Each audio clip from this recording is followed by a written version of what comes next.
Hi, welcome to my channel. I'm going to show you how I do my strongest immune booster juice with citrus.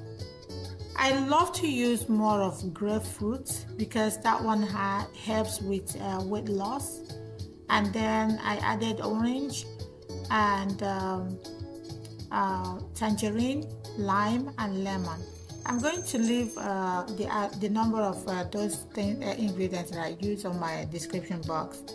So wash them and remove the bag, and then you can use blender or juicer if you have to extract the juice. Okay, so after that is done, add water. Like what I do is that I mix 3 cups of juice to 1 cup of water, or like 1/4 of water and then 3/4 of juice. Okay, I want to say thank you to Fatima and Glow for their encouragement. So after that is done, after mixing, then you can now put them inside small bottles to freeze them. And once it's freezed, you can use them as long as you want.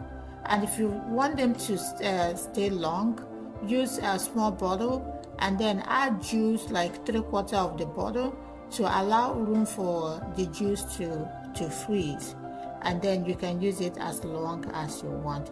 Enjoy. Remember to like this video, subscribe, and also share my videos to your friends, and feel free to visit my channel to see what I got. And see you next time, and have a nice day. Bye.